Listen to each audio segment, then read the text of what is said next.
stalwarts.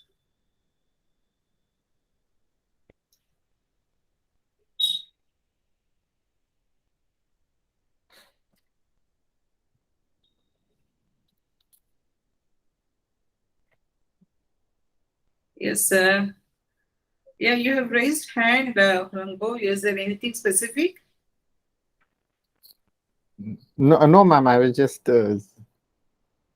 Okay, yeah, thank you.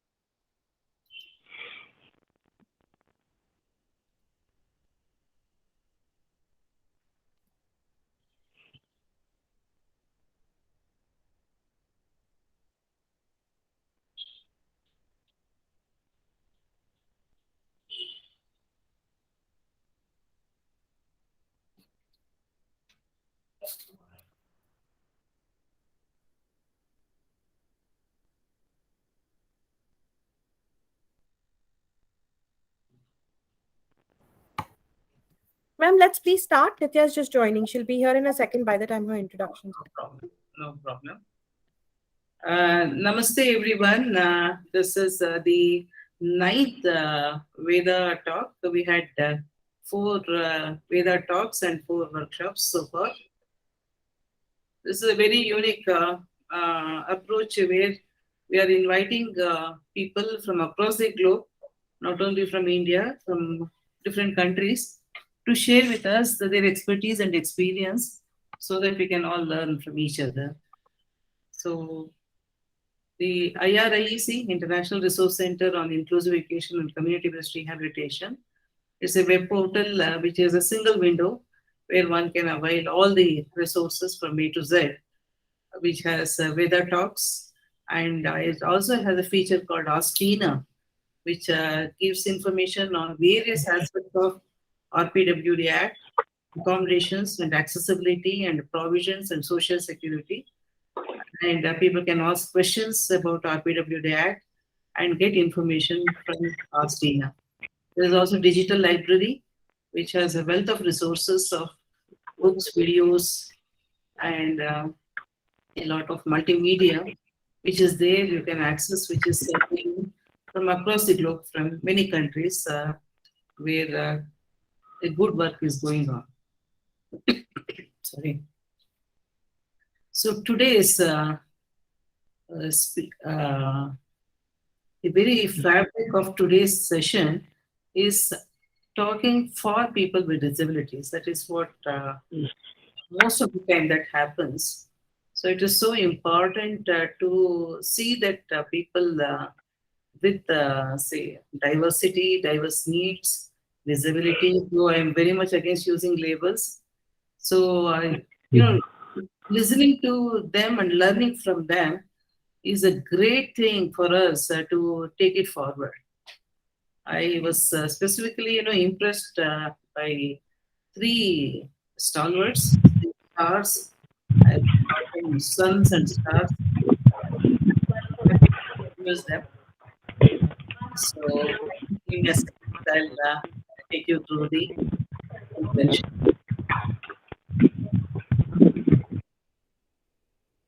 We have the first speaker. The first speaker of today's session is a very dynamic person, Sri Arun Fernandez.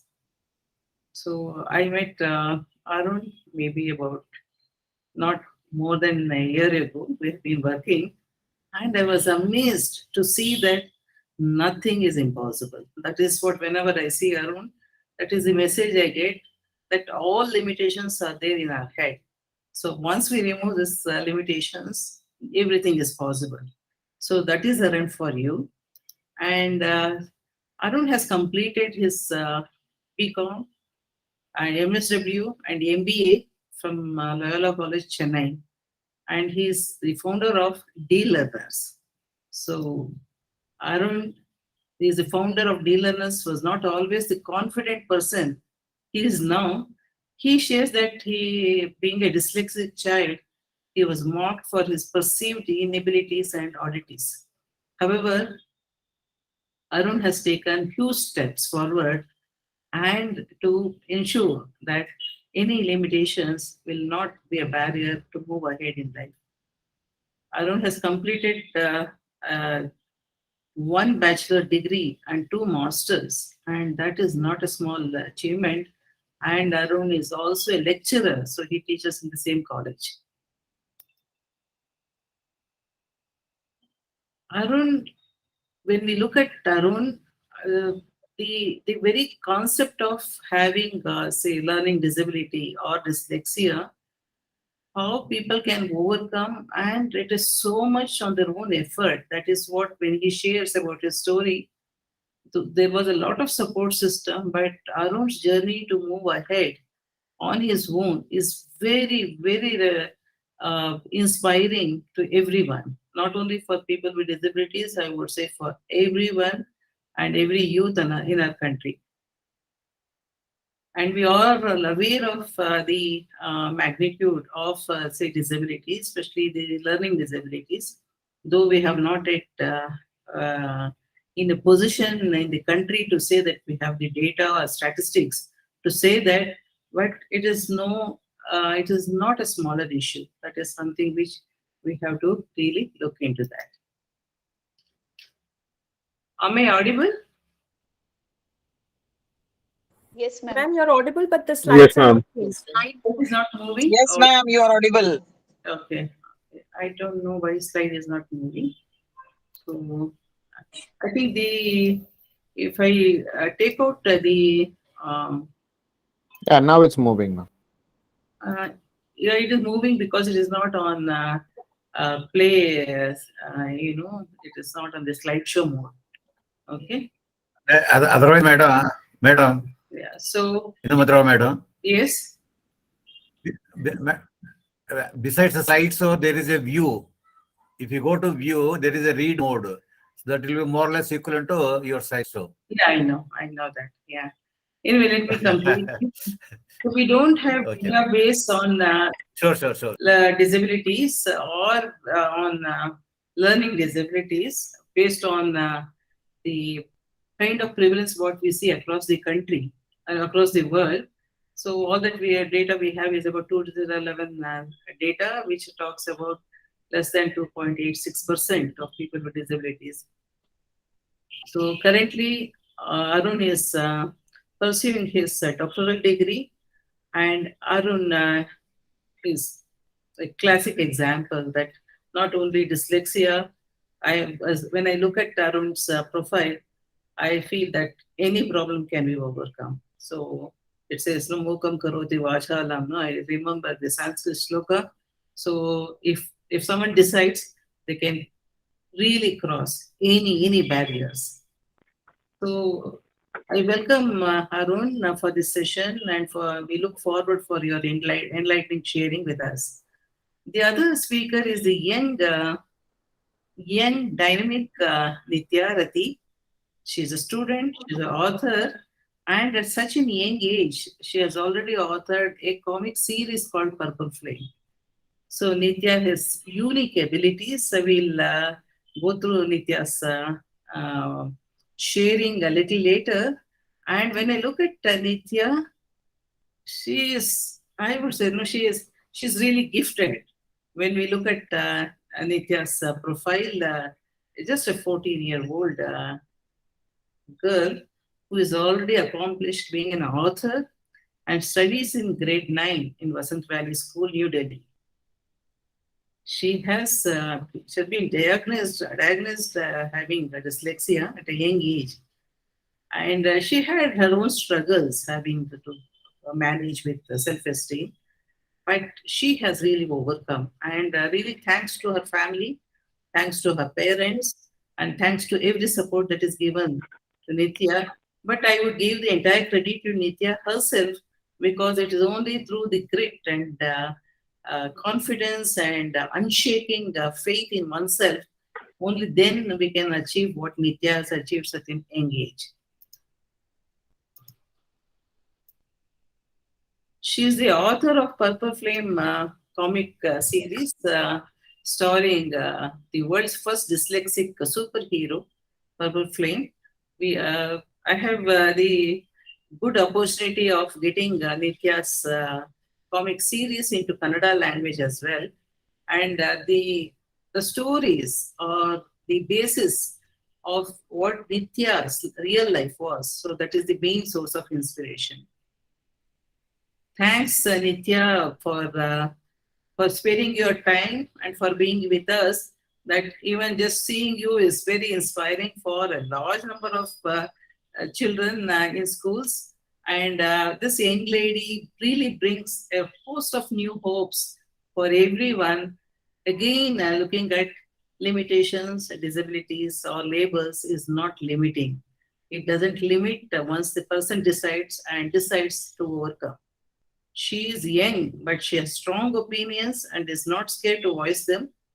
And we'll see how Nitya shares her views in a short while from now. He says, I am maybe young, but I strongly believe in defending those who cannot speak up for themselves, whether an animal or a child being bullied. I want people to become aware of the strengths of people with disabilities and that we should include them in everything. This is something very strong, and I also see Nitya also adding other disability heroines in her Purple Flame series. It is something very unique, I would say, which we have not seen something of this kind anywhere in any other languages. That way, Nitya's contribution to this sector is very, very remarkable. In 2017, she co-founded Rebel Girls platform with her brother, where girls and boys interact with gender norms and busting women leaders. In 2021, UN Women, the United Nations entity for gender equality and empowerment of women, recognized Nitya as a generation equality champion and recently featured her in the global annual report for 2021. Congratulations, Nitya. Heartiest congratulations. We are really proud of you. We welcome you to the Veda Talk. And we have the third young man, Shubhang. Shubhang, I know Shubhang quite well, a very leading advocate who has a very interesting journey and is so honest when he is sharing. And I see that Shubhang always speaks from heart. So here is Shubhang. He is a research associate, National Anti-Doping Agency in New Delhi. So he is now part of the team where he is working there. And look at his educational profile. He has a BA with major political science, LLB, Honors Constitution and IPR from Hidayatullah National Law College, LLM from Gujarat National Law University, Proctor Certificate Diploma in Fitness and Nutrition, Foundation course in INFS. Sometimes I wonder what is limitation. There are no limitations because with the kind of profile and with the kind of achievements, all the three say resource people we have, there's really nothing limiting the limitations because they are high achievers from every angle. So we are very proud that they are with us. And Shubhang also has a junior legal associate at Vardhani Foundation in Bangalore and is content creator and PR executive at Incarnating Raipur, program coordinator, NOS Vocational Training Center. And a finalist in Mr. Chhattisgarh Modeling Event 2016, won first prize in Legal and International Policy Quiz, as well as a finalist at Corporate Quiz at Symbhav 2014, a literary organized as Symbiosis Law School, Pune, and won the Best Delegate at IIIT Hyderabad in 2013, and part of an award-winning play which was staged at Outlawed 2020 in Cultural Fest organized by NUGS Kolkata, and he won the fitness and powerlifting competition by Decathlon Raipur. Runner-up in 100-meter freestyle in Spiritus 2010, a sports festival, at the National Law School in Bangalore and zonal finalist in inter-school quiz competition. And he was recommended in Army JAG 23 SSP. I really don't know what exactly is that, but something very outstanding. We are really proud of you, Shubhang. Thank you, ma'am. So here are some pictures with Shubhang with the stalwarts. And we are very happy that Shubhang is here with us. And we welcome everyone, all the three, and also Srimati Nupur Junjunwala, who will be coordinating this session. So thank you and welcome everyone. Thank you very much. Over Thank to you, ma'am. Arun. Thank you, ma'am. Can I request the speakers to start, the panelists to turn on their camera? I am so proud to be here. These three really, really inspire me. I think we all spend our day fighting battles for these individuals to see how life can be more inclusive. And then the three of them in three different stages of their lives are showing how, in spite of all the struggles, they are managing to cope. Please excuse me if you see tears in my eyes. This is an emotional session for me. I don't know Shubhang that well, but Arun, I have been interacting over the last year, and this smile of his is totally infectious. And Nitya, of course, is my daughter. So let me start with you, Arun. You're the eldest of the three. Tell us a little bit about your journey, about how you got identified, and how it's been. So oldest among the heroes here. Yeah.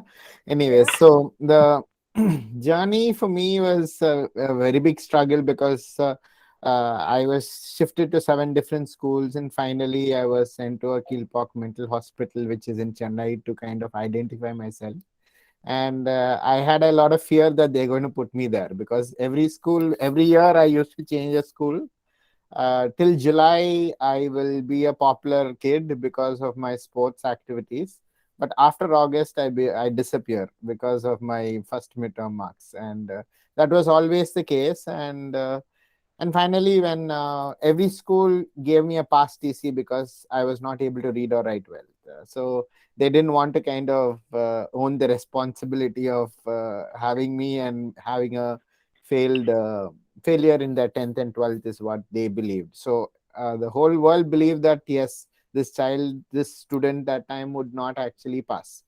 But to their dismay, eventually I did pass 10th and 12th. And it was a struggle, I could say, because at that time Tare Zameen Par was not there actually when I started my struggle. I think so in my 12th only Tare Zameen Par came, 10th and 12th. So that time only everyone started talking about dyslexia.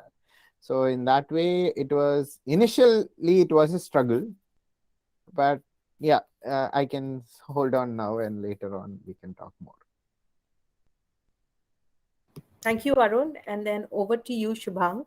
You've had a very interesting journey following the law path, which is generally not something most students pursue. To tell us a little bit about how you got identified and how you decided to do what you do today. Well, it's a long journey of trial and error, and somehow things shape up as they are now. But there's never a conscious thought कि ऐसा करेंगे तो यही होगा, like life happens eventually. So like pandemic was the biggest example.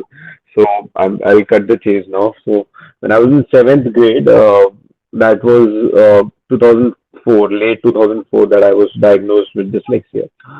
So पहले तो it was my parents who took the initiative, obviously, because back in middle school I I was not able enough to comprehend this. So uh, I am from Raipur, Chhattisgarh, but my family is from, like, my extended family is from Mysore, Bangalore. So we went down south, and there it was diagnosed at Institutes of NIMHANS and All India Institute of Speech and Hearing, Mysore. So I got my certification from there. So like the main thing was with me was that I was good. I was exceptionally good at humanities, like be it languages or social sciences. So and I sucked at math, arithmetic, and like in social sciences, like I knew the answers, and but my writing speed was slow. So for that was the most like obvious impediment that led to this revelation. So in 10th grade, like I had 1 hour extra due to that dyslexia certification. So in basically in 10th and 12th boards and my college, I got 1 hour extra. But I never required the need of an amanuensis or writer to say so. I was able to write my own, but then I needed extra hour. So, but in college, I had more difficulties in fourth and fifth year, basically. So, I mean, after my first year, I was able to realize that the exam pattern was not something which was like conducive for me. So I realized that objective type pattern will be something I will be able to excel at because that will give me a level playing field, right? So, because in law, what we have usually is like we have one question, and that for 1 or 2 line question, we are supposed to write like 9 to 10 pages. So, for someone like me, it's practically, like unfair and impossible. So, I mean, even people around me and some teachers, they did realize that, but then uh, for that we needed to get institutionally so we had to go to court after my 5 years, and for the next 1.5 years there was a litigation, and you can google it. It's Shubhang Sharma versus Union of India. So a writ petition of mandamus was filed at Bilaspur High Court, and मैंने काफी वकालत उसके through सीखी. Excuse me if I speak in Hindi. I hope people here out here they know Hindi. So इस चक्कर में red tapism था तो 1.5-2 साल लग गए. And then so I was supposed to graduate in 2015. I got my degree in 2018. But thanks to that, it's a precedent. So in the annals of higher education in India, people who have specific learning disability, so this case law can be cited by them, and they can have things as they deem fit, for each his own. So like for me, I didn't need an amanuensis. I needed some changes in the exam pattern. So following that, like I had my interest. I wanted to join the Indian Army, and despite being a dyslexic, like I'm not trying to exact any. I know that because in that there's no PWD quota. So I went there on my merit. I got recommended from Army JAG SSB, which I take a lot of pride in. Though I was merit out. I didn't I was all India rank 14. There was just 7 vacancies, but I take pride in the fact that I got recommended in JAG SSB. Despite, I mean, I'm not taking it as a calling card to लोगों को इसका मतलब मेरे को फायदा नहीं लेना, but on my merit I was able to get a certain respectable thing. So because since I got my degree a bit late, so I didn't had more attempts, unfortunately. So at that time I just gave 2 SSBs. I was 26 and a half, and then there was this age limit criteria. So I went back to law. I finished my masters with ease this time because there was this high court ruling which eased it out, and then the pandemic happened. So I finished my masters in 2020 from Gujarat National University, and since then, like late 2020, I finished my masters, and since then I've been exploring life. I mean, due to the pandemic, things have been a bit standstill. So I worked with an MNC, and I've been into fitness also. So I'm just exploring because I'm like a multifaceted person who's like jack of all trades but master of none. So I'm just exploring myself, and I was interested in sports law. So I've done some internships, workshops, and I made my dissertation of LLM, which is like a mini PhD around this subject matter only. So now I'm working with National Anti-Doping Agency. It just happened that I landed up here. So I've got plans to pursue. Uh, by the way, I also participated in CrossFit Noble 2022. So very few Indians, like about 2,500, 2,500 Indians participated in that. So उसमें मेरा rank था 340 something. So I was like in that 340th uh, fittest Indian in that CrossFit Open. So I participated that virtually. So I mean, it's just like a sport of fitness, which we do functional training, calisthenics, powerlifting, and all that stuff. So that is like, yeah. So That's I'm just amazing. dabbling. I'm dabbling my time with all these experiences and exploring where do I fit in. That's so great to hear, Shubhang. I think it must have Thank taken a you. lot of courage to fight that case Yes, with the ma'am. It took repercussions. perseverance. Yeah, Yeah. it takes a lot of perseverance. I mean, I had my family support, so but then there were other reasons. The family support is also conditional, subject to you are doing things at your end, then only they'll support you. So yeah, it's been a very tough journey, but then yeah, it's fine. So hold that thought, Shubhang. We'll come back to it in terms of support. But before Yeah. that, Nitya, would you like to talk a little bit about your journey? Uh, so this I was in third grade, We can't and hear you. If you can talk up. can you hear me now? Yeah, go ahead.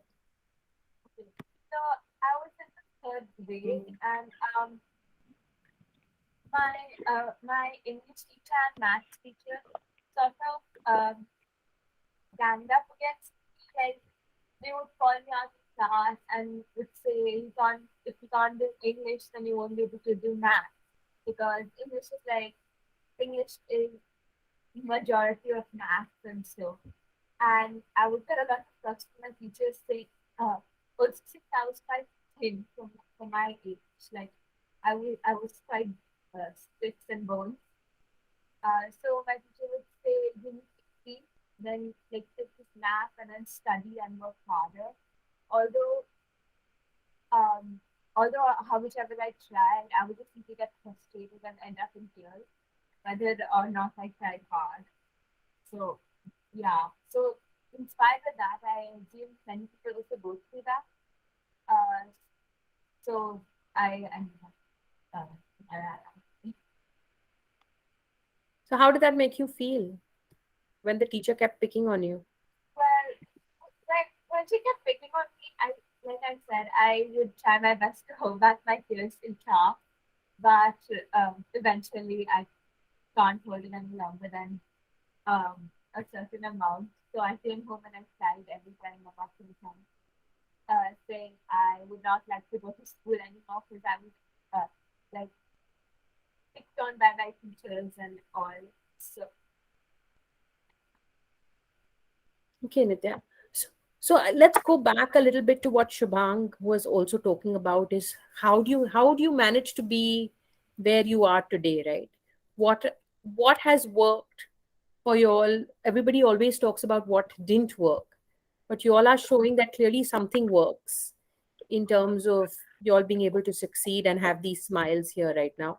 So tell me, Shubhang, maybe you can start because you've probably had the most aggressive fights and you've helped change the way the government of India works with a decision. So talk to us about what your support systems were.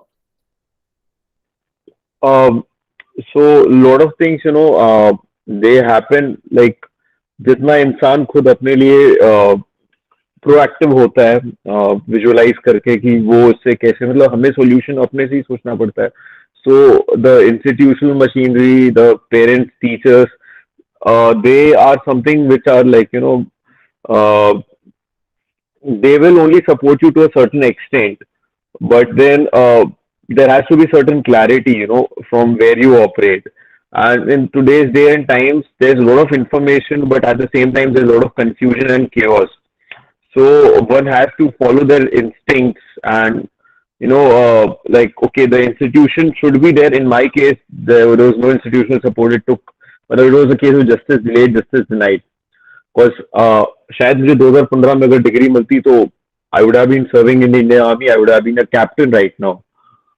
Because law was something which was just I pursued law like people could pursue engineering. I never really had any urge to do justice, to impart justice, or to end up in a big corporate law firm. So I'm a first generation lawyer from a tier two small town.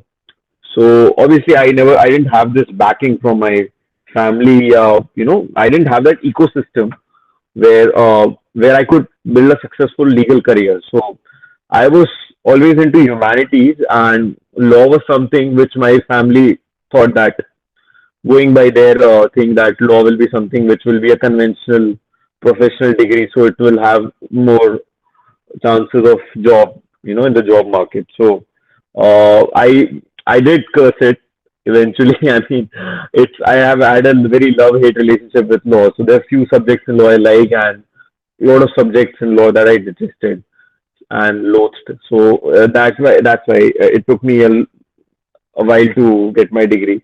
So apart from what you study, your education qualification, there are other things that an individual over the course of time, maybe there's some hobby or some small startup.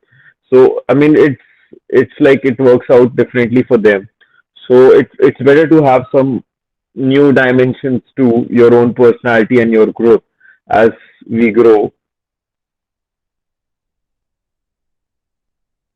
Interesting. So, Arun, tell us about your journey then.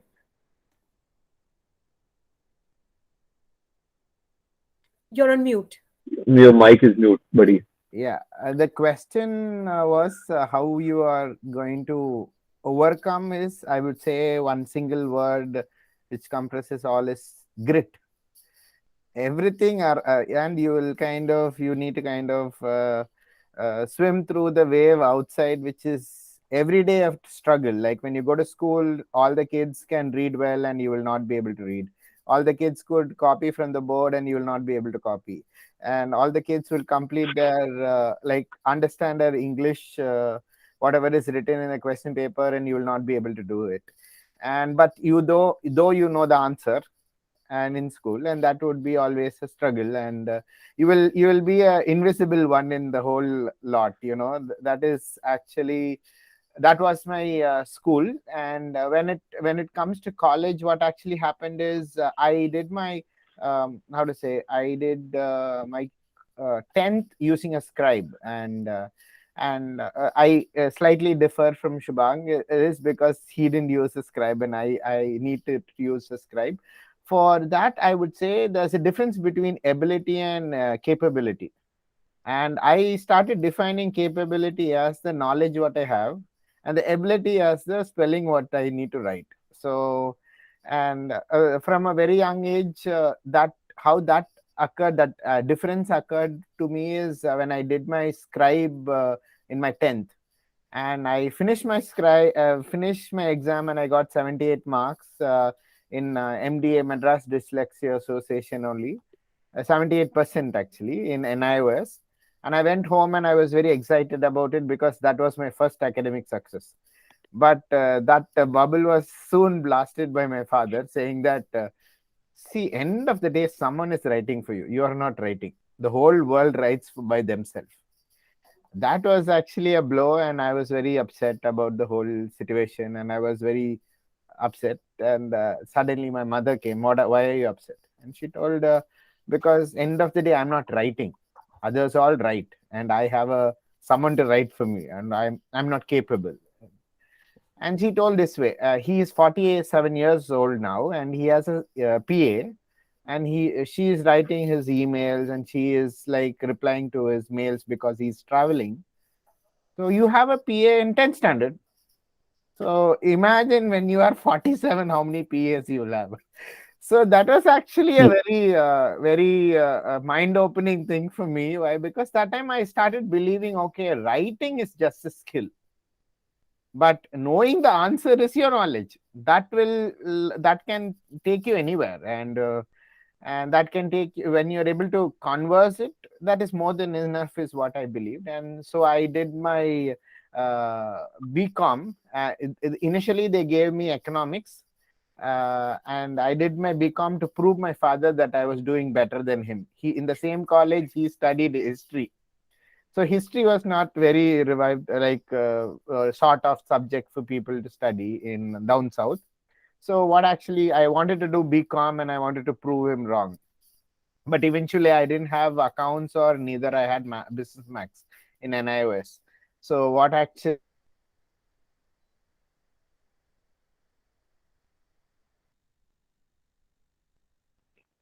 Arun, you're frozen.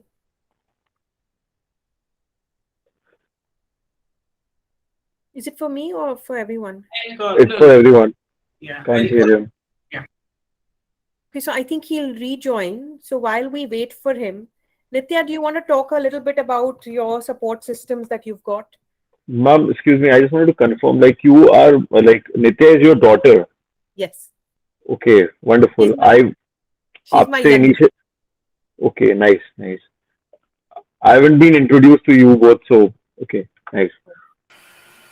That's fine. That's all good. So my support system is it has Ma'am, you're not audible. can you hear me now? Yes, yes. just come a little closer, Nitya. That should be fine. Okay, can you hear me better this way? It's a bit muffled voice, so yeah. Speak a bit like louder. Keep the phone closer, the mic. Okay, how about now? Come closer to the mic and speak louder, beta. How can you hear me now? Like, is it Yes. muffled? We Perfect. can hear you very well. Yeah, please go ahead. Yeah. Okay, so my support system is got better once I came to the fourth grade because I had a great class teacher who is also my English teacher. She explained everything to me. She never minded if I couldn't read or spell something. I have and one of the biggest support systems I had till now is one of my tuition teachers. She's in the meeting right now. So her name is Halreen Aruwalia. So she has been like with me since class one. She has picked up all my calls from 3 a.m. from me crying from my schoolwork or something or the other. Um, Also, I had another teacher in school who always like who would always be there right when I would be like in a trouble or something. Her name is Rama Tandon.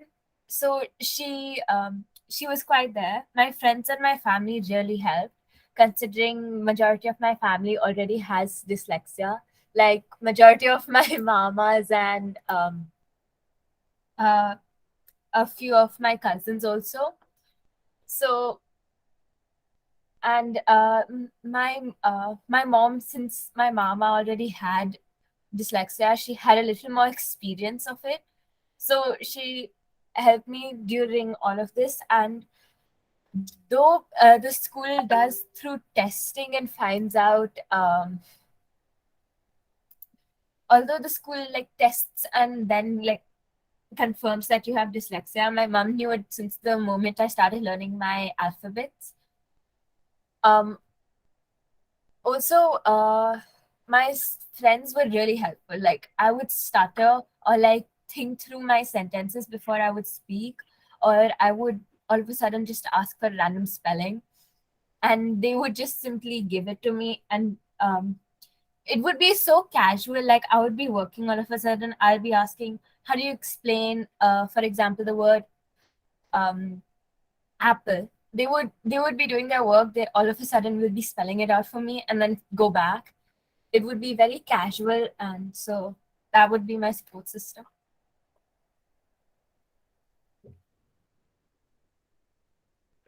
You're on mute. So thank you for sharing that. So Arun, maybe you can continue where you left. You were talking about how your mom gave you a different perspective. I'm assuming she's been a rock solid figure trying who has supported you. He is the only figure who made me who I am today, and I could say that in that moment only I realized that knowledge is what you want and how you can actually perceive the whole world. So what I wanted to disprove my father when I did BCom. Eventually, I didn't get. It was getting BCom for in down south is actually difficult. So what I did is I stood in front of the principal's office about 30, 40 days. And in one point, he got fed up of seeing my face every morning and evening. And what do you want? So, father, I'm dyslexic. So I want to prove my father wrong that I can do well. Economics is not the subject. No, economics is also a subject. No, I want BCom is what I told him. And finally, he did give. And when when I kind of sent my papers to my HOD, and one voice from the side were telling that another professor out there, he told, what are you doing? You are dyslexic already and you do not have accounts background. How are you going to do BCom? And I told, no, sir, I will try because that's my dream that I want to do commerce and so on. Anyways, you're going to fail, but the principal is changed your course, so you will be able to do it, is what he told. And it was that time it was very taunting, but later what actually happened in the same college, the reason becoming a lecturer in the same college, I no longer work there, but so is when I did my master's and I started lecturing there in my time wherein I was about to sign my register. So what actually happened is he saw me again, and he told me students are not allowed in staff room. Then I told, no sir, I'm no longer a student. I'm your colleague. What colleague? What department? What are you teaching? So I'm teaching PD sir after my MSW. Oh, nice, nice. So the same year, end of 1.5 years, I also got the best lecturer award in that college. Why? Because I never used, as she was mentioning, friends would help. In that same way, my HOD, whoever I was under, he told, okay, what is your difficulty in taking class, Arun? I can't write anything in the board, sir, because I do not know spellings. So I can prepare my PPTs, and I want a projector whenever I go to class. So he actually allocated a new projector for me, and every class I used to take it and fix it and teach children. So that way technology this is an assistive tool, what I could say. And end of the year, everyone started kind of following me, and I did TED talks, present assignments and so on. Everyone, all the kids, all the college students were very fond of me, and every course and I will tell my story. That is, I being a dyslexic, and every day is a struggle when you kind of go to school and so on. If I could do this much, and how much y'all can do as a regular people, and they will all say, no sir, you are more greater than us, is what I could say, and all that they will say. But the point is, that difference, and every time when we encounter difficulties and so on, create more and more possibilities to overcome it rather than just stick on. Like as Nitya told, that she will ask spelling to her friends. That's a beautiful overcoming mechanism, and not getting bugged up about, oh, I'm not getting to spell apple. As long as what is apple, that's more than enough to survive in life, is what I believe. That's so true. So do you all see how these, like, they have such innocent, smiling faces, and you think that they're just another person, but the strength and resilience that they have behind them to overcome all of this stuff that they are making so normal is beautiful. I think all of us see children and individuals who do this, but it's all in their attitude. I think where they have found ways to cope and stand up for their rights. And I think that to me is very, very inspirational, whether, and to smile through that process. So tell us a little bit about what works. I know, Arun, you mentioned a little bit about coping as mechanisms, as technology. So what really does in the end help you? Is it the accommodation, a different way of teaching? Is it just respect? What is it? If you could think of three top things. In the audience, we have a lot of people who are practitioners who help people every day, are studying it. So Shubhang, maybe we can start with you this time. What are the three things you think that can help? Uh, Hello. Yeah. So, ma'am, I'm just pondering about it as you spoke that I was In my mind, I was wondering, I was thinking about the famous examples of famous dyslexics, say like Richard Branson, Albert Einstein, Tom Cruise more recently. So I'm just think like it works different way for every individual, like आप लोग ये देखते हैं कि वो इंसान वो famous हो गया है जो भी, तो उसके पीछे उसकी जर्नी बहुत इंपॉर्टेंट होती है कि इंसान को ये देखना चाहिए कि उनका what are they actually good at, like if we speak of any individual, like since it's specific learning disability, it's implied that we will be bad and terrible at lot of things that the average common majority is good at. Then we demoralize ourselves कि अरे मेरे को ये चीज इतना मुश्किल लगता है जो वो लोग आराम से कर लेते हैं. But always there is something which we are good at than the rest.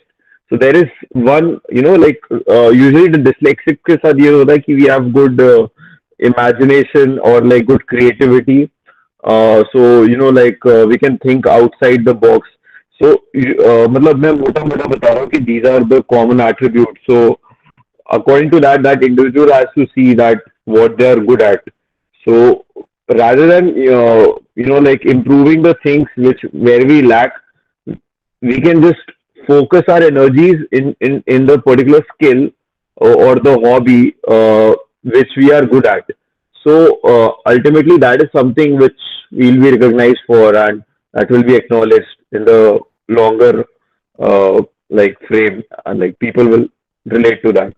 So through that particular skill or art, we'll be later be able to voice our journey being dyslexic. So that is one thing I could remember, like I That's, could consciously think about. that's very, very profound. Arun, would you like to build on that a little bit and tell us So what? actually, I would second that. What works is you will definitely know, and you should not ponder on the things which does not work and linger around and feel that you are miserable and so on. You can actually take your strengths, and as the best thing my friend says, without your mouth, no one would actually no one would actually respect you also.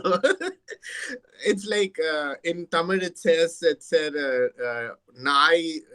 Basically when the point is whenever you're not able to, if your mouth is shut, you will definitely not have any credibility outside in the world.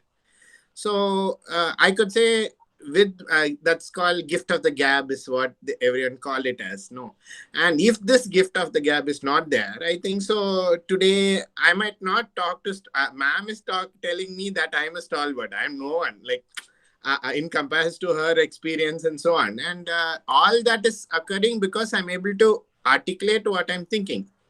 So which means if only I have a feeling, okay, whatever I think I need to write it, then that's it. I'll stop articulating it itself. Because the spelling would never come to me. Even though even now SLD is my PhD, but still dyslexia is a difficult spelling for me to write any day. So that is actually, that's useless. Like I know what is dyslexia. I don't know the spelling. That's okay. What's wrong in that? So I would say underplay your difficulties. I won't say it is a disability also. Why? Because this is just a skill and the skill gap. Right. And why are you loading it to big words and making it more heavy? It's a skill gap of reading, writing. That's it. And underplay your difficulties and overplay your abilities. And disability, and you take off the dis and only look at the ability. I think so. All that magic will happen. Oh, that's great advice, Arun. And it's Ma'am, I would like to add one thing, like Go my ahead. friend Arun was saying, and since you asked 3 points, the second point will be like I'm usually good at puns. I play with words, and it's something which happens to me, spontaneously, innately. So while you guys were talking, I just framed up this thing came up in my mind. So basically, with disability comes distinctive ability. So that is something I would like to. This is an independent, like authentic thought which came to my mind. So yeah, we can put it that way. With disability comes distinctive ability. So basically, we'll be uh, good at something which will make us stand out from the rest and the crowd. So that should be the prerogative. Shubhang, that is extremely wise. I couldn't agree more. I think we also have to acknowledge that the concept of writing is only 5,000 years old. The concept of language is, it goes back billions of years since humanity started. But the concept of writing and reading is much, much newer. And I think when we play, we become aware of that. You realize how small this challenge is compared to what we have to do to survive as Mm. humans. So, Nitya, let's come to you now. You're still in school. So, tell us something about what helps you in school to do better. What are some of the things that probably don't help you at all or that annoy you, besides the fact that you have to actually study and do the subjects? But go ahead. Well, the the things that help me in school are like every since we're having new teachers in school, I will have to go up to my teachers and tell them that I'm dyslexic, and they're like completely casual. They'll be like, "Okay, we'll work to it. I'll work around it." I've like my school has briefed the teachers about having disabi- kids with disability, and I and one thing that really annoys me, I feel like it's a student thing less than a dyslexic thing, is homework. It's because it's so hot in school and generally outside. And then I would like to come home and take a nap and be in the AC and not worry about the fact that I have to do more work for school the next day. So I And I, would say, and I think that's true for a lot of students, especially those who are having a challenge working from in the school itself. They do need the downtime, and we often forget that. And as a parent, I'd like to give that as advice to others, that maybe don't concentrate as much on your child slacking off as being, focused on building their skills, like the three of them have been telling us about.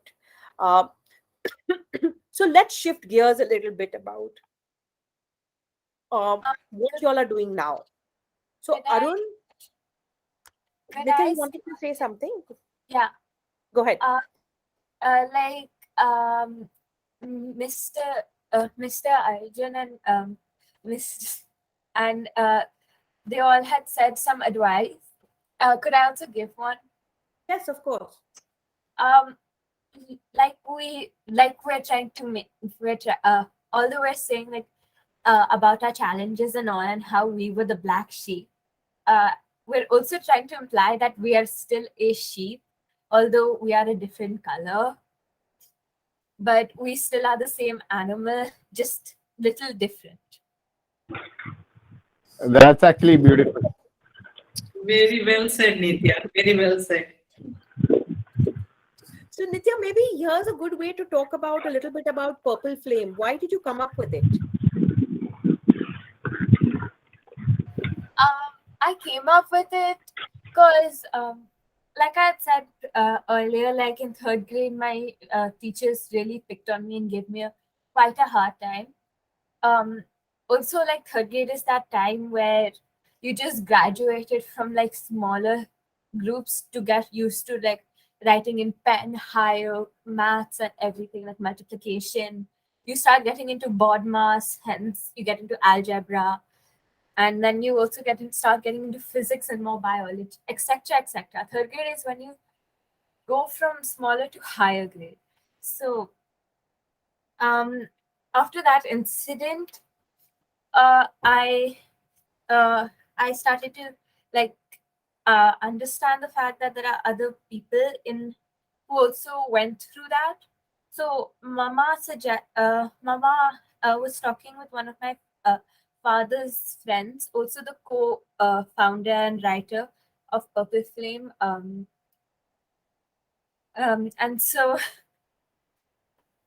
so hence we wanted to bring more awareness about the fact that there's dyslexia, but we can only go so much about dyslexia. So we thought, why not we show dyslexia with other disabilities and how they work. So that's how we came up with this thing. Excellent, Nitya. So Arun, over to you. You have DLearners that you're doing, which is I think some technology something. I I I I I, I don't know how a lecturer comes up and does all this cool tech stuff and makes some great videos as well. Okay, so basically, DLearners is celebrating different learners is the tagline, and the vision of DLearners is identifying children in the very young age in school from first standard itself, early identification. Before early identification, there's a lot of awareness to be done. Even today, not many people would identify this child is not dumb. This child has a difficulty because it is very easily labeled as this child is dumb, or in normal schools there is one section of all dumb children together, like A, B, C, D, F, meaning it's all failing students. So soon they will actually take them out, or they will kind of make them sit school after school, like till 3 o'clock school will be there, and after 3 there will be another 4 hours of school of rote learning and all those things. So I what actually I wanted to kind of build is when I started Blink Foundation, I wanted to break this stigma around differences, and that's where why can't we look at difference as celebrating aspect and not rather than a differentiating aspect? Why can't we transcend our differences? And that's where we thought, okay, first we need to do awareness. So as this the book what Nitya has done, we have also done some comic strip on creating awareness on the commonly seen problems, like hating school. Yes, obviously I will hate school if I am not able to perform well in school. So in that way, and a lot of many things like that is basically on awareness, and how to make a teacher stop complaining and making a teacher being a person who revives the child out of the difficulty what the child is going through. So what can be done is a teacher can refer that particular child to a special educator. That can be the best way forward. And a teacher can say your child needs to have improvement in reading writing, but your child is brilliant. This kind of awareness a teacher builds, I feel all of her lives in school would be good, and still Nitya could celebrate this in her all the school life. And though fortunate, this school whatever she is now, and is really awesome, which is supporting the kid. Likewise, we need to kind of do it for all kids. So for that we did connecting a special teacher to a special educator. That is one element what we do it in this platform, and give them remedial education in a fun way. I remember when I was in 5th standard, my remedial teacher used to flash a flashcard and say, "Ah, apple." Uh, then might tell my teacher, okay, now only I'm saying apple. So when will I read like my other friends? And even though phonemic awareness is needed, but the issue is I did not understand that and all is not needed. I want to read more. I want to write more. I want to be like others. So that now, if it is gamified, more children would actually adapt it. And this gap, what we have today, is all these good people who are so-called very good special educators are all comfortably sitting in metropolitan cities. And when it goes to rural area, that is not there, and internet would be the only connecting factor. So that's why from a lecturer I became a technologist and I started envisioning the whole thing. And it took pretty long years for me to kind of come here. Before that I started going to school to screen, and I wanted to set labs in whichever school send me out. That was my first school who sent me out. I set a lab there, and I wanted to kind of revive that school children, whoever is having the problem and all. But now the platform what we have built is an ecosystem which anyone can use. Any special educator come on board, any special school who's an organization working for SLD can come on board and start using this platform. So it's not a competitor thing of I am competitor for everyone. It's not that intention. It's more about a platform. Like today we are using Google meet up to actually conduct a meeting, and that's a vision I have.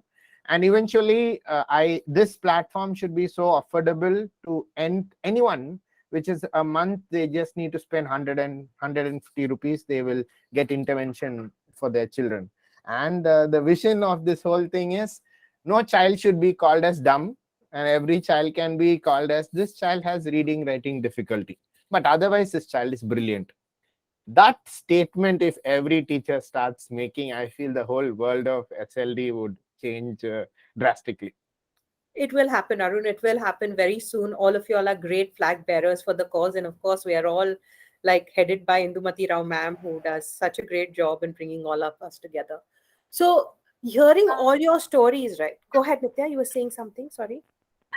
There was a point where you had brought up where you said there would be 4 hours of school right after school hours and then more classes. I just wanted to say, how much ever you try to teach me this topic, I will not get it, whether it takes me 200 hours in a row or 200 days. I will not get it till I get a break. And when I say a break, I don't mean a 15-minute break and then we come back to this topic. I mean like we start another topic, or we forget about it and start it in a few months or a weeks or so. Because I remember I struggled in chemistry. I remember I struggled a lot with chemistry and elements and all, where you had to like make formulas with mixing elements and symbols, and I did not get it until I was still class 8, because my teacher would not give up on the fact that we constantly had to do it also. That's interesting perspective, Nitya. I didn't realize. So I was saying that, the common element with all of y'all is that you look beyond yourself. I think it's all about how you can benefit others as well as yourself and share those learnings. And I think for us, we get so caught up in our selfish worlds, of the competitiveness where, oh my God, if I get the benefit and I share it under this resource, then maybe that person will also do well. And then maybe I won't get the marks, and then maybe I won't get the admission. And I feel it's beautiful to see how all of y'all are breaking down those barriers of separation, right? And working across communities. Arun, with you, with connecting your teachers with special educators or other educators and just making it available so freely. Nitya, with your comic where you're talking about not just dyslexia, which is easy for you to talk about, but also relating it with other disabilities. And it's really comes from that fundamental space of that, I went through this crap and I don't think anybody else deserves to go through it. And let's try and see how we can make it easier. And I really applaud that. I think it comes from a very high level of emotional intelligence that comes to it. So now we've all spoken about this overload of work, right? And academic pressure. I want to go back to what Shubhang was talking about, how he was a champion in so many things, right? Like a fitness guru, he's clearing the army, he's like doing law, he's fighting the Union of India. And like how, Shubhang, how do you manage all of this, right? Clearly something's working. No, ma'am.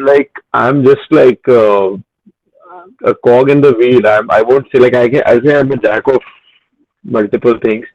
But ये सबके साथ नहीं होता ना, मतलब वो depend करता है. तो मेरे अलग अलग इंटरेस्ट रहे.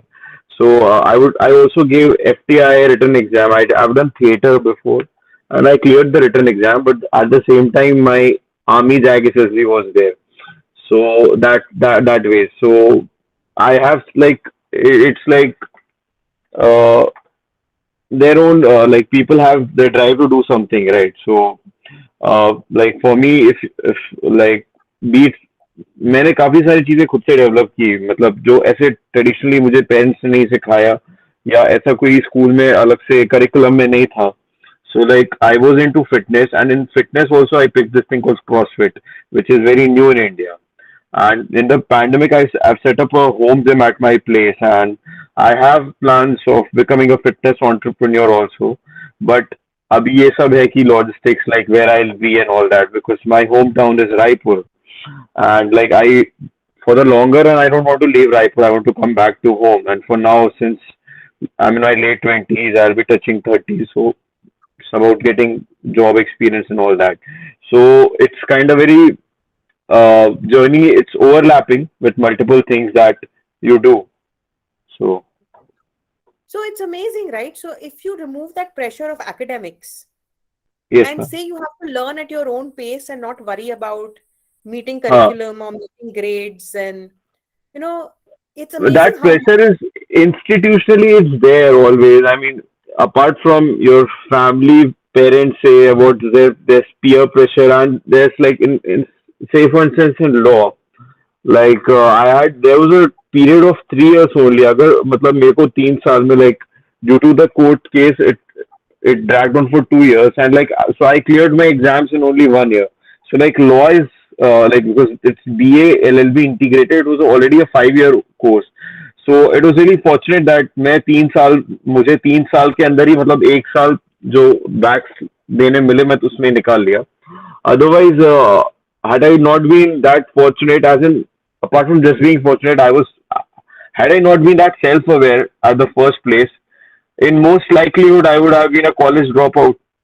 No, because उस वक्त तो जैसे अभी there is this national education policy. So if you leave your course after 2 years, 3 years, 4 years, wherever, you will still get a diploma, or you will get in a 5 year course. You leave after 3 years, you might get a graduation like just a BA. It's BLLB in that case.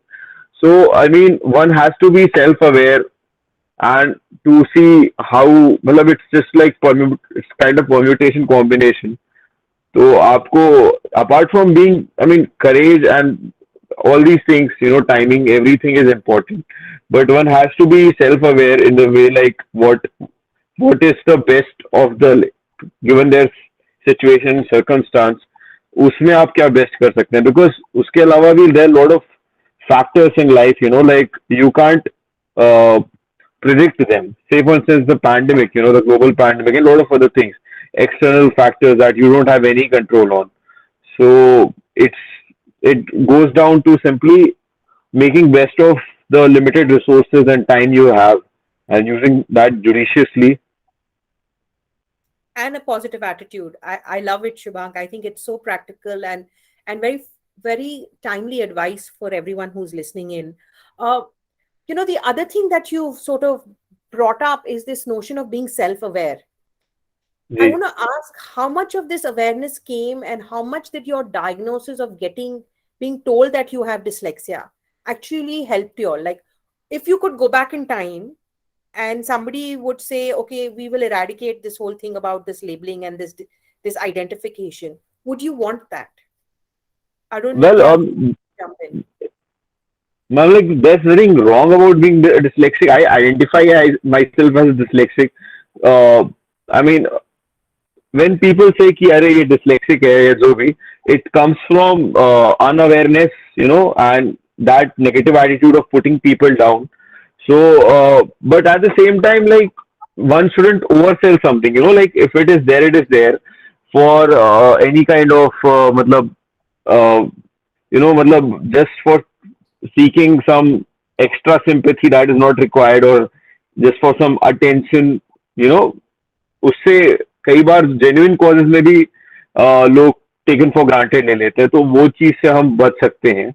But if there is I mean if there's a genuine need of identifying in that case and standing up for the people where there's institutional support and otherwise, so yeah, I mean there's nothing wrong about being identifying as a dyslexic and the whole thing, the ecosystem behind it.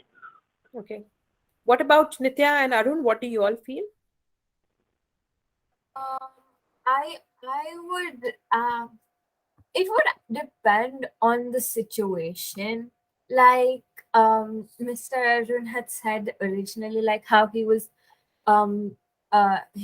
quite bullied by his like not bullied, like he was quite told off by his father and said like he won't succeed. then maybe uh then maybe I would tell the time traveler to tell to like be like, see, I proved you wrong. Later then I have to be like, you wait and watch, I will prove you wrong in the future. You keep bad mouthing me, but I will end up proving you wrong because of this bad mouthing. Unlike it was like my story, I wouldn't change it. Okay. That's So great to I hear. would actually tell this SLD, as we all know that 1 in 5 children are having this problem, meaning every school should have that elements wherein, okay, your child, this child is dyslexic, okay, we have this these processes which happens within the school, and it is within, it's more inclusion. Like when we fight for inclusion in other disabilities, very difficult to manage it. Like for instance, a wheelchair child to go to third floor and second floor, the whole infrastructure of the school should change. But only this disability, that is dyslexia, SLD particularly, is just the mindset of the school and the mindset of every teacher. Okay, you're not able to read, okay, you tell me the answer, I will listen to your knowledge.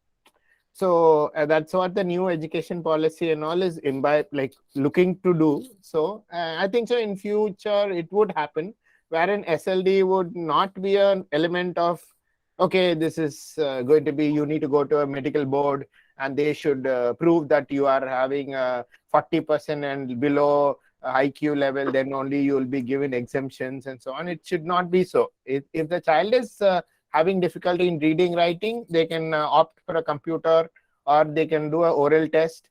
As long as the child, the student is able to conceive their knowledge and display it to the teacher.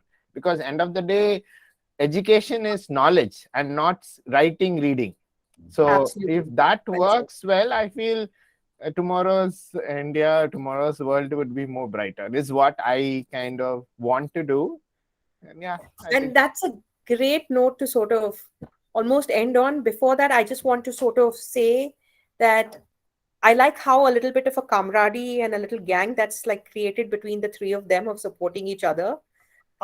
It's they're sitting in three different parts of the world. They are at different stages of their life, and yet they found a way to make their own group and support each other. I think they all have just met each other once before, and I think that's the magic of SLD, right?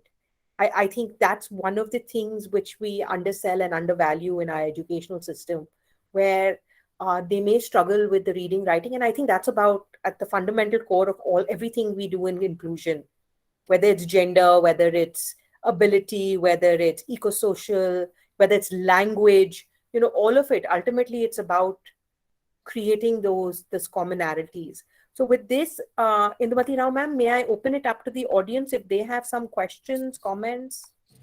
Yeah, before I ask the audience, I want to know from Arun, Nitya, and Shubhang. Can we open up the forum for a few questions? yeah, please. Sure, ma'am. Yeah. Definitely. Okay. I think I'll take this opportunity to ask the first question. So the question is addressed to all the three. Okay. Have you experienced the fatigue created by families or by schools of constantly pressurizing to do things which is difficult to do? Every day. Every time, all the time. 24/7. It's like breathing. Okay. Nitya, you are not saying No, Nitya's mother is No, different. I'm So happy to hear the truth. It's okay. I hear it every My day. Go mother ahead. is also attending this meeting, but anyway. Nitya, you can say openly. So I did not quite understand the question though. the question is, see, whenever I'll just give my own example. If I have a very severe knee pain and if I am asked to climb the hill, it gives a lot of fatigue and we feel very tired and exhausted. That is very natural. The same thing can be experienced by children with difficulties in learning. I would not put it as disabilities, where constantly when people are asking them to do what they cannot do or what they have a difficulty to do, and if it is constant, if it is done, there's a lot of fatigue. No, mentally one feels very tired and exhausted. Whether you have experienced that, Arun said 24/7. So that is a very classic answer. Uh, One says he breathes. No, it is almost like breathing, no, with the fatigue. So how about you, Nitya? Nitya? I wouldn't exactly say that.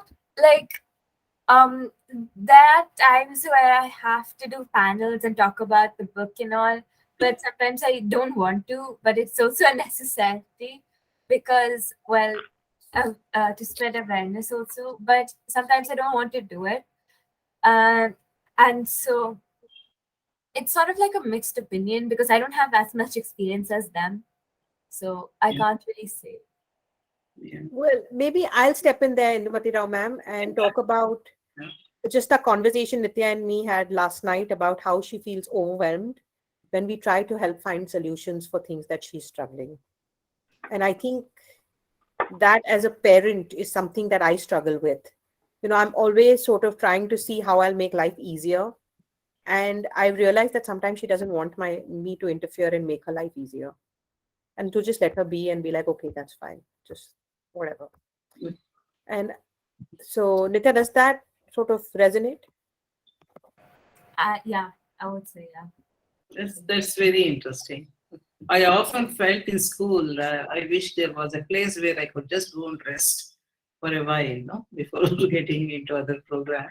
So I think everyone would have felt the same. No, it's sometimes it is overwhelming, overburdening, which is there only for human beings. I don't see that so much in the animal world, but so much pressure for the human child, always to excel, always to move forward. So it is there. We have some fundamental questions about that, whether the child can move at their own pace of learning. Because, I'm sure Arun and Nupurji has heard me several times that each child is unique only by two dimensions. One is by the pace of learning and inherent potential. So why not allow a child to learn at their own pace and follow their potential is what I was looking at. That would make the child very happy. So we are sure about it because the pressure is something which no child enjoys. So the pressure is created artificially, which is not normal at all. But it is created by school, by parents, by the society. Whether we should have a deeper look into that was my concern. Now I will open. Yeah, Harvinji, you want to ask question? Harvinji, you have raised your hand. Please unmute your microphone. Anualeji, can you hear me? You have to unmute your microphone. Yeah, sorry. Yeah, so like I'm disabled in terms of technology, so it takes me a lot of time to figure things out. So here, I mean, I must congratulate the entire forum for this wonderful, wonderful experiences that have been shared by each one of you. And I just really love the honesty with which you people have put forth your points of views. I just personally, as an educator for I think more than 4 decades now, and having worked with children with different disabilities, so to say, I don't like to use that word, but I'm more a person with inclusive education, and also raised my voice at several forums during my career as a teacher, administrator. And I truly feel blessed to have had Nitya in my life. And Nitya has taught me a lot. It's not been a one-way traffic. It's been both ways.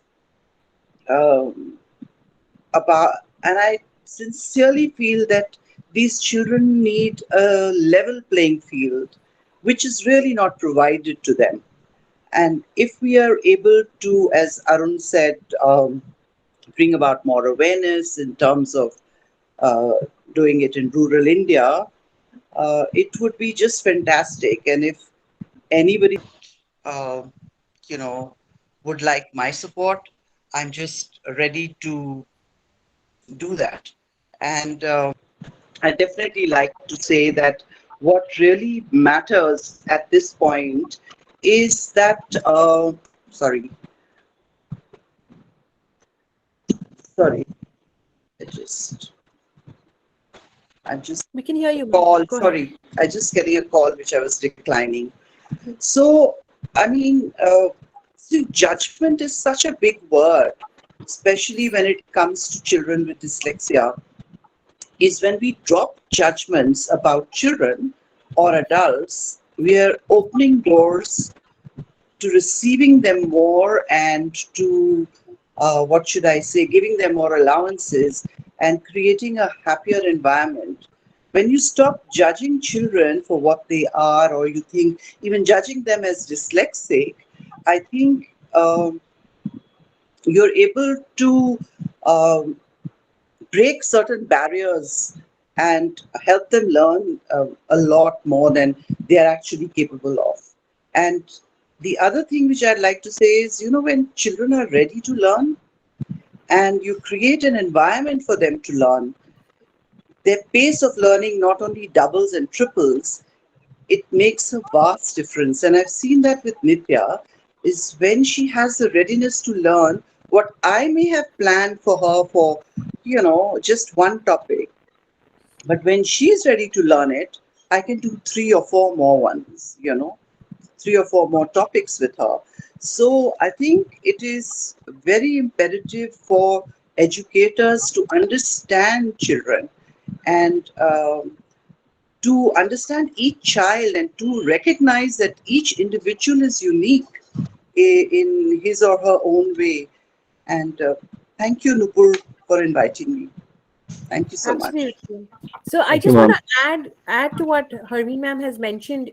When we saw Nitya struggle with reading, the instinct was to sort of tell her not to read and that we would read to her.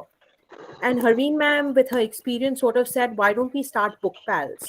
which is really a reading club. And she had kids of different capabilities who came in, and these children met once or twice a week and started reading together. And it was reading out loud, it was discussing reading strategies, all of it. Actually, anti to everything that we sort of often suggest for children who have dyslexia. But what worked wonderfully is like because the environment had of compassion and non judgment, everybody read. And Nitya's reading grew, and she's now reading Shakespeare in school. So I think we also have to keep in mind that we can get so fixated on what they can and cannot do. We sort of stop innovating on pathways of them to be able to learn in the fear that we want to sort of restrict them. So like Arun said, like I couldn't be in college. In the college, I didn't think I'd get admission. I was a lecturer and became the best lecturer. If he had believed in that pathway of what people said and the judgments, then he would never have been that best lecturer. So in all our accommodations and remedial interventions, I would really, really recommend strongly is look at that ulta solution. Like maybe think dyslexic, like think upside down of what might be possible, what you didn't think was. And I leave it at that. We have a question from Harish ji in the chat. Also, Kairali ji wants to ask a question. Yeah, so go ahead, Nitya. Could I just add to one thing Harjeen ma'am said was when the kid is ready to learn, they will learn and they will learn quick. It is also listen to the child, like whether or not they have a disability or not. If they're tired, they are tired. Like some people say, come on, you can just do it. 2 more chapters, just one last page and then we'll be done. But that one last page, they won't understand. They will completely and utterly zone out and be like, they'll read it without understanding, or they'll hear it without registering. So listen to the child when they say, I am tired. Because every time ma'am reads or something, I would simply say, ma'am, I'm tired. I cannot read more. Or could you read for me? And she would be like, okay, we'll continue next class. And we would leave it halfway page or whatever. Great, Nitya. Thank you so much. Kairanji, would you like to ask something? Yeah. To all the three of you, I am, as Nupur told, I became very emotional because I worked children of all ages from Varun to Nitya. And I just have one question which has been, I've been wanting to ask the children with the learning disabilities. When in your journey, when you found children with other special needs, bright kids, I mean, maybe same like you, what thought went in your mind? Did you feel what did you feel, or what are you feeling? Another person like me, finally, an Indian I can talk to. No, no. When you see children in the school, I know some of the children may be autism, maybe cerebral palsy, maybe with the intact intelligence, and they are struggling. What thought went in your mind? Did you feel that you are better off than them, or did you feel that you should help them, or what feeling came to you? Pardon? Yeah, in my school, Alpha to Omega, we have an inclusive setup. So you Okay, can find a lot of children in different ways. So that's what okay, my from my childhood, my understanding was transcending differences. So let us not see the difference and make ourselves differentiating each other rather than celebrate it. And yeah, just absolutely. this morning, I was having a talk with Vidyasagar, and one kid came and he hugged me, and he told he was having some issues, and which he wanted to come out and stuff like that. So I could relate to him better. And it's not Absolutely, that absolutely. I would not say that I am better than him. I also have my own difficulty. He has his own difficulty, but that does not matter at all, is my belief. And one more question, sir. Harish has asked this peer support. And for me in college, all through my UG, my friend read out all the lessons for me. And I'll go to his house. His mother will make good fulkas, and I'll eat, and he will read to me. And his sister is actually working in the in DLearners, and she got inspired to teach dyslexic children because of her brother. Because I will just listen, and she will come and tell, "Are you not writing?" I don't write. I just listen and go to exam. Is what. So, but he's reading for you, and how are you reading, and like how are you learning, and so on. So I was an auditory learner, and so all that it takes is definitely peer support is a very huge thing. Why? Because if not that, as Neta told that when I want a spelling, someone will spell it to me, and it's small things. When people are around, it's very good when they accept you, and they don't see. And in my same life. When I was in school, my name is Arun Fernandez, and most of my friends will mock me, say that, okay, tell me spelling of Fernandez, and I will never tell it correctly when I was in third standard. So I felt then that's why I will call myself Arun, and I will never say Fernandez. And after a while, when I was old, also I was never saying Fernandez for a long time, and now I'm able to write it, so I will tell. But so all this peers would support you, and also they will also be the downfall, and to tear your confidence away and so on. And at the same time, peers can also support. And as Nair ma'am's question is, yeah, when you see another child in a different disability or different ability or different difficulty, you will definitely empathize, and you will be the more empathizing person because you know what is difficulty. Yeah, that's what I want to hear. Thank you. Okay. Yeah. What about others? I personally I go to a very inclusive school. Like I have one of my good friends is also dyslexic like me, and there are a few kids in my class who have autism and Down syndrome, and they do struggle with speaking and communicating, but it's their struggle until and unless they are willing. Like, supposing it comes from other child who is like um, having trouble reading or writing, and I would personally not interfere because I'm not sure whether that kid, what that kid has gone through, until and unless like I get a small back. Like, okay, so we're saying you didn't know me, you didn't know my backstory, and you saw me struggling to read. That's when you would come and help me. But sometimes that won't be helping because I'm trying my best to do it as well. Like I'm not sure how to frame it. Excellent, excellent, excellent, excellent. Nice to hear you all. Wish you all the best in your own field, and from the oldest Arun to the youngest Nitya. Okay, all the best. Thank you. It is Thank you. It's been a 37. pleasure. We have one last question, ma'am. You have it. Prema Rao has raised her hand. Yeah. This is Prem. Shubhang, I was a professor at Aish Mysore about 4 years back. I retired. Okay, I don't remember having met you there, but it's Hello, amazing. Prerna ma'am. Ma'am, Prema, what's your good name? Prema Prema, ma'am. Yeah. yeah, Ha ha. yeah. You have Uh, known me. Have you heard of me? Sorry. No, like you said that you've heard of me. Sorry, there's some network disturbances, so I No, can't no, no, no, hear no, no. properly. I don't think I have met you at Aish. You said Okay. you had come to Aish, but I don't Uh, think I have yes, met ma'am. you. But it's amazing to hear all three of you and your reflections, your insights, your achievements. Thank you, ma'am. It's I wish all children get such opportunities to be self-aware. But Yes, ma'am. in my experience, what I have found, I mean, this is to Nitya's mom and then teacher and so many others who are listening to me.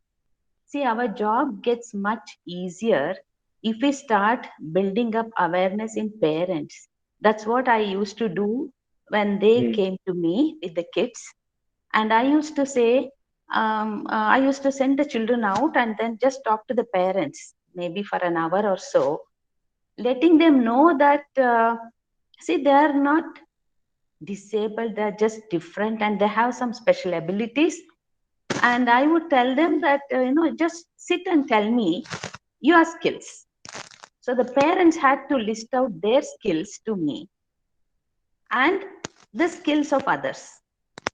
Then make a list of what they are capable of and what they are not capable.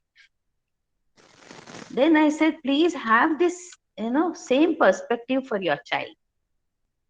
Don't always pin down your child saying you can't do it, you can't do it, you are unable to do it, you don't write, you don't read, you don't, and sitting for hours together and reading and writing is not an easy job for kids. So I would take maybe 1 or 2 hours of counseling session for parents, and then majority of parents have come and told me in their subsequent visit, saying that I don't see that my child is so severely disabled. The perspective changed.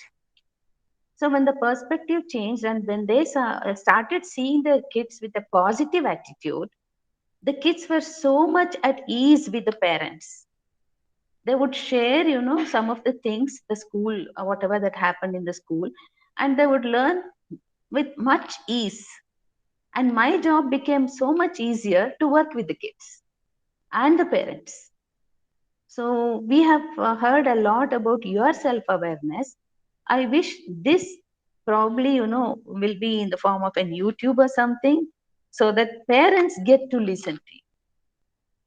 They should know Thank you, that the ma'am. kids have lot of awareness about themselves and parents need not impose. Of course, exception to Nitya's mom. So I wish, this goes to a much wider group, particularly parents, not only children with special abilities. I would say special abilities. Ma'am, I would just like to highlight to this that self-awareness comes a bit later. Like I was also as clueless. I'm still clueless about a lot of things, but in school, like basically, while a child is a minor, उनको थोड़ा सा time लगता है मतलब वो college में जाने के बाद once you're adult and you're into adulting like us, like me and Arun, Yes, like it's yes, easier. But yes, then, Shubham. Yeah. हाँ Yeah, तब yes, तक Shubhang. Yeah, that yes, self-awareness definitely comes with your cognitive capacities. But ji ji ji, don't the parents play a role here? हाँ हाँ, Parents play a role here, and more they have often to than be. not, more often than not, it's the very parents who bring the child down and they sabotage the child. More often than not. So I think to begin with, I wish parents listen to you all and your, whatever recording today. I think it should reach out to the parents first, more than the kids. I agree. Yeah. Okay, thank you, Thank you so Aji. much.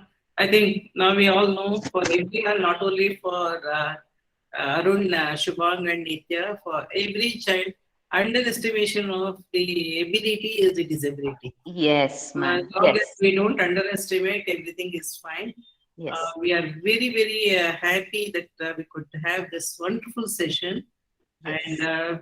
very thankful to all the three speakers, Arun, Nitya, and Shubham. And thanks, Nupurji, for anchoring the entire session. And thanks everyone for staying with us.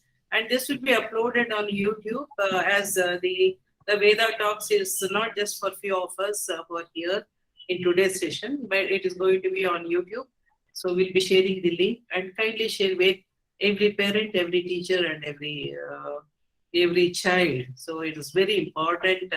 Once we know, once the darkness of ignorance is removed, light will follow automatically. So it is the fog that is really creating a big barrier. So thank you very much. I will really look forward to get connected. Stay blessed and stay well. Thank you. Thank you, ma'am. It Thank was a you. pleasure. Thank you. Take care. Thank you. Thank you. Thank you. Bye, everyone.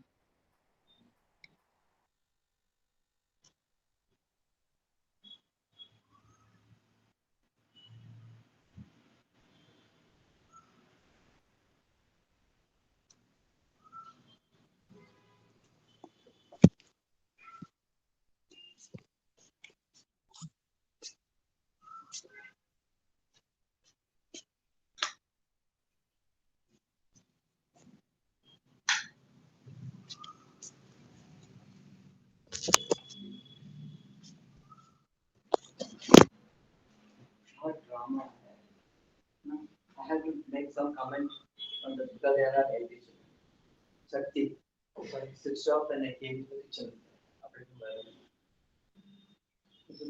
The good point. Last video, I have just made one comment on it. I could not.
message.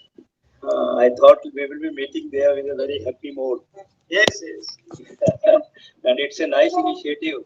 Thank you very much for Pandey and for informing me to join all this. Oh, you should join our network.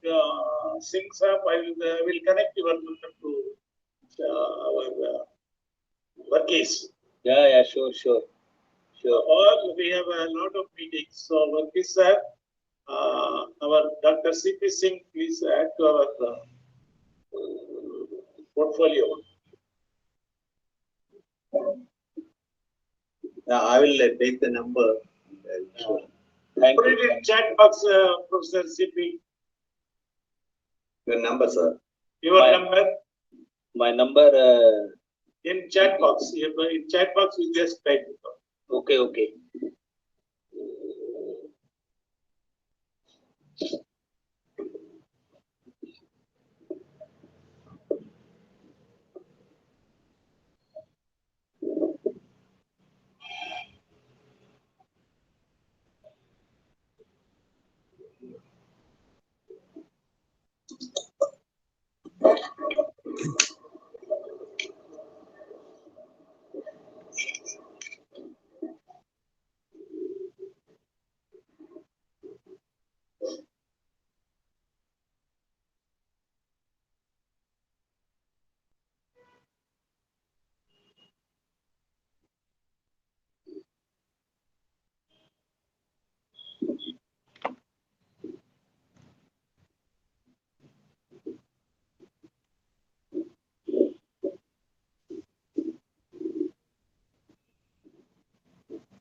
You are going to record this, isn't it, right?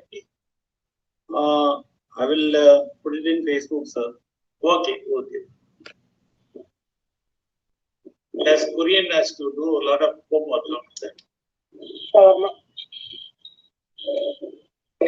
Maybe once we start the discussion, we can put it. We can record. Yes, yes, yes. The preliminaries are not required. Yeah, yeah.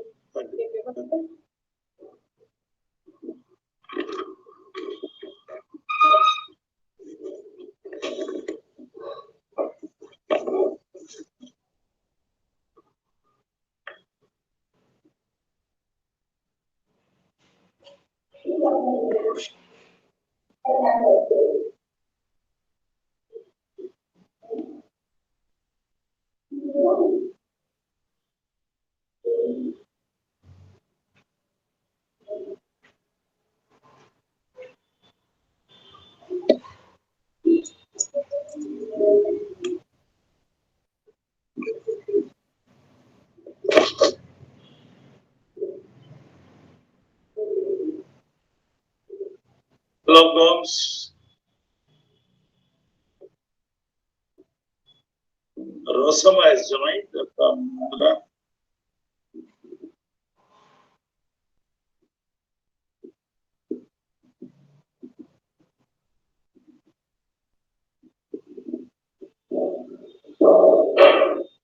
shall we start now? Yes, yes, we can. Ask Korean. Okay. Korean, sir. Okay, okay. Okay, let us start now. It's already 7 o'clock, 7 past 2. Okay, so just an introduction, sir, please. Good evening, everyone. And greetings from India Network of Professional Social Workers Association. All of us know this is a network of different professional workers association in India, and we have been alive for the last 4 or 5 years.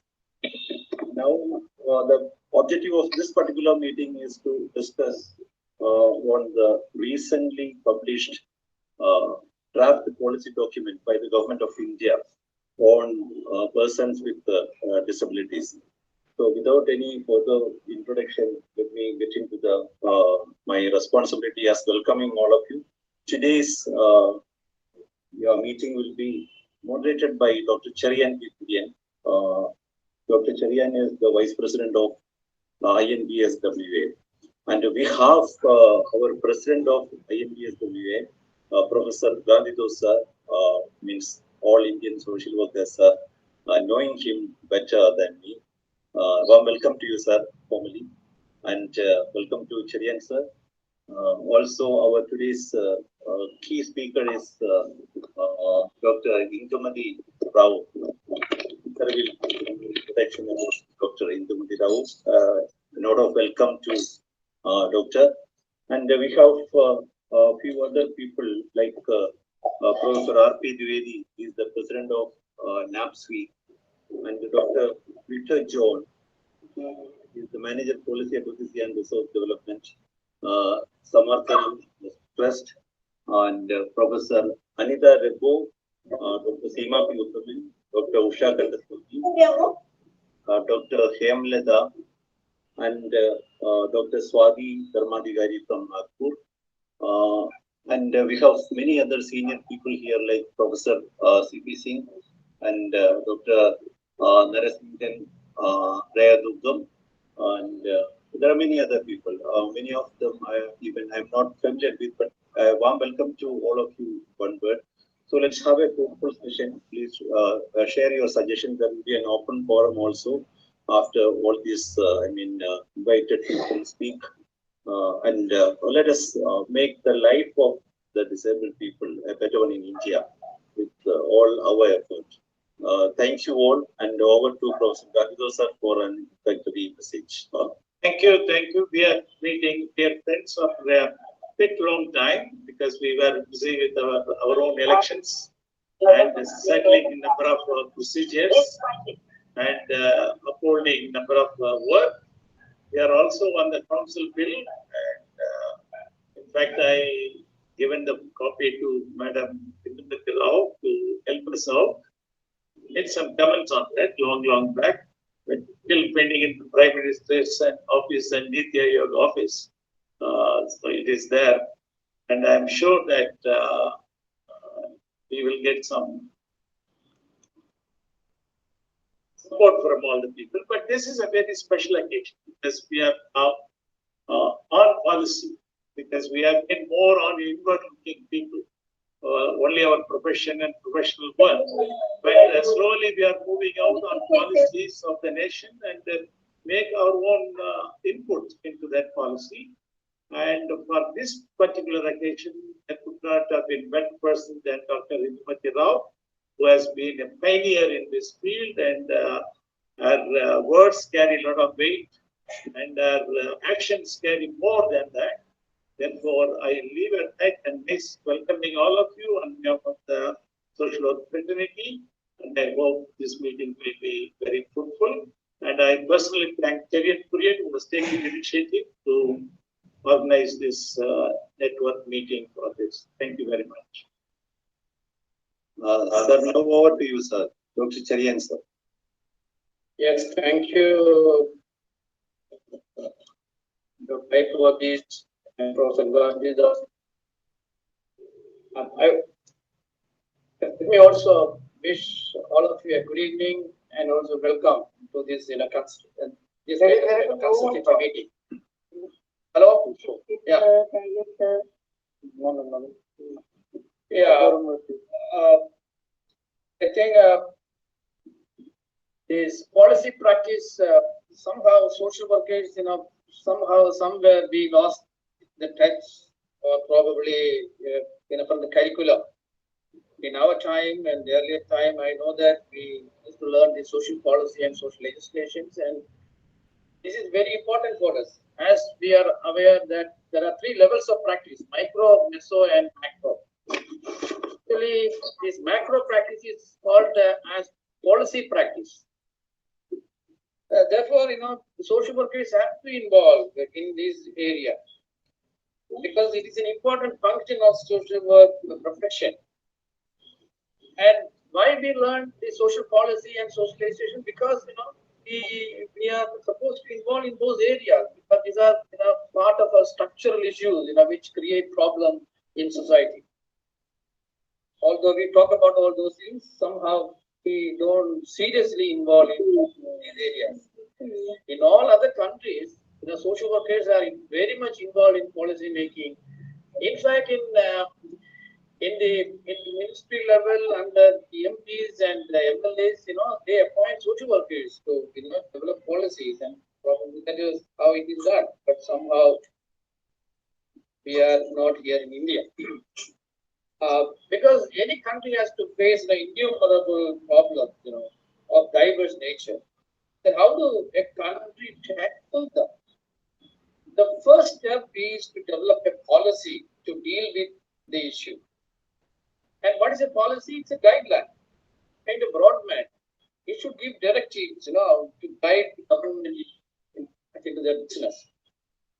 So that's the contest. Today's contest is as Dr. Aiko has already said, that under the Ministry of Social Justice and Empowerment has drafted a policy, national policy on persons with disability, 2022, and today's consultation is basically to invite the views on, what are this policy and how do they draft, what kind of, maybe suggestions we can give to improve that policy. Because only when we have a kind of an evidence-based policy, a policy that is implementable, then only it has got sense. Otherwise, in India, we have so many policies, but many of them are not implementable. Therefore, we have to take, strong position in those areas. And as an organization, now we have a national network. We have in different states, we have organizations. Together, we have to, send our views to government and make sure that they will have the right kind of policy, implementable policy, evidence-based policy. And that's a contest. In today's this consultation, we have several speakers, resource persons, and Dr. Indranadi will be the chief speaker. After that, there are Professor R.P. Trivedi, Dr. Victor Don, Dr. Anita Rigo, Dr. Seema Uttam, Dr. Swati, Dr. Usha Kandasamy, Dr. Hen Lala, and Dr. Sita. There are so many people. Maybe other participants also can join. Now we are about 54 participants are there. Sometimes even from outside, some of them may join.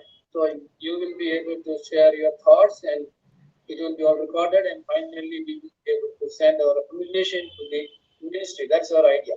So without wasting much time, let me introduce today's chief speaker, the Professor Inclusive. She is the regional advisor of Inclusion Bharat. He is one of the best known advocates of inclusion in the country. Dr. Rao is a founder and the regional coordinator of this rehabilitation network that operates in 8 South Asian countries. This network also has been given special UN consultative status. Dr. Rao has contributed widely towards building the movement for inclusion of children, adults, and senior citizens with diverse needs across the country and South Asia. Born in Bangalore, Dr. Rao did a doctoral research in the area of special needs, and is the founder of many NGOs like Nivedita Shikshan Kendra, Nivedita Anovigas, Seva in Action, and so on. Currently, she is the chairperson of the Global Partnership for Disability Development and vice chairperson of National Bal Bhavan. She is widely published and implemented several research projects in the field of inclusion of people with diverse needs. She is well versed in this area, and we are happy that you are able to join this meeting today. And I request her to maybe to start the presentation. Before that, let me also request the participant, please mute your mic, and otherwise there will be disturbances. And in this part of the country, also we have rain, so sometimes there will be disturbances. So please mute, and I request Professor Dr. Indumati Rao to present. present their views. And also, respected Dr. Gandhidas, who is one of the stalwarts and very inspiring person. And I don't know how many of you know the diverse and domains that Dr. Gandhidas has worked. So Gandhidas brings a lot of knowledge from diverse sectors. And when he is here, I feel a little hesitant to speak because I also see Dr. Gandhidas as my guru. So with that brief intro, I would like the organizers to open the sharing the screen because I'll just take you through the journey on what this policy is all about. So as you all know, India signed and ratified UN Convention on the Rights of Persons with Disabilities in 2007. In fact, India was the first country to sign and ratify. As a result of that, they replaced an earlier Act, Disability Act called Equal Opportunities Act, to a new act called Rights of Persons with Disabilities Act 2016, which was passed in Indian Parliament. And the major shift was to move from the charity welfare approach to a rights-based vision in addressing the issues concerning disability. That is what RPWD Act is all about.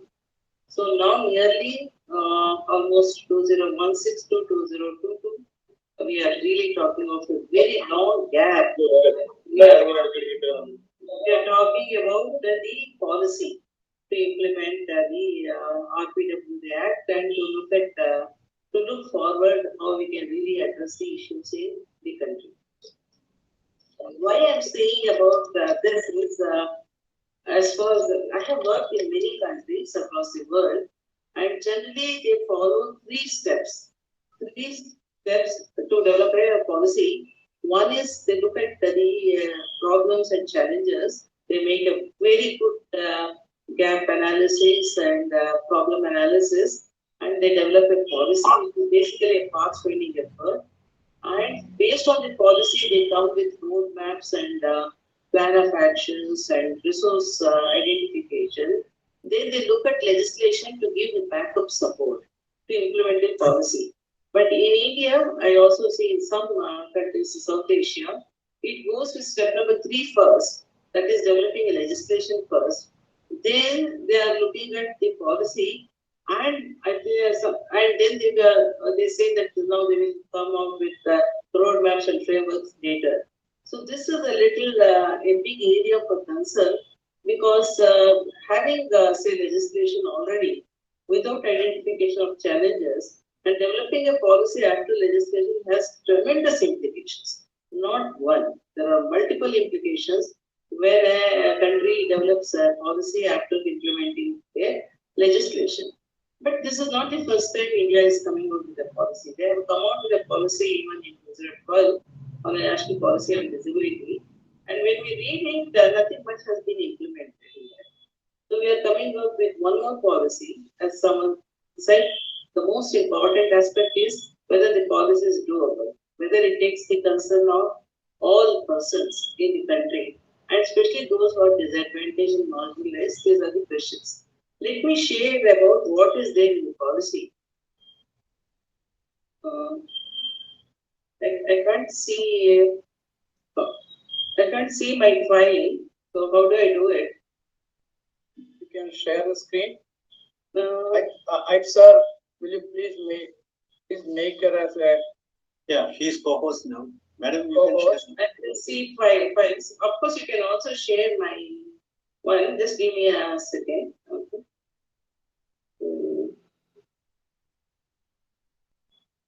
I have sent my PowerPoint. Could you please share that from your end? Okay. Because I'm not able to see the sharing here. Okay. Yeah, I think sir will do that. Just a minute. Continue. Okay. So, as I said, the policy has the current policy. One thing what we have noticed is that not for people with disabilities. It says the policy very clearly says not on disability, but it says for people with disability. So whether they have done it deliberately, consciously, intelligently, that I am not sure. But saying that this policy is for people with disabilities is a very strong statement in the policy. Having said that, when we look at the policies, the document, there are several chapters that is listed in the policy. And here we have the chapters includes the prevention, early identification and intervention.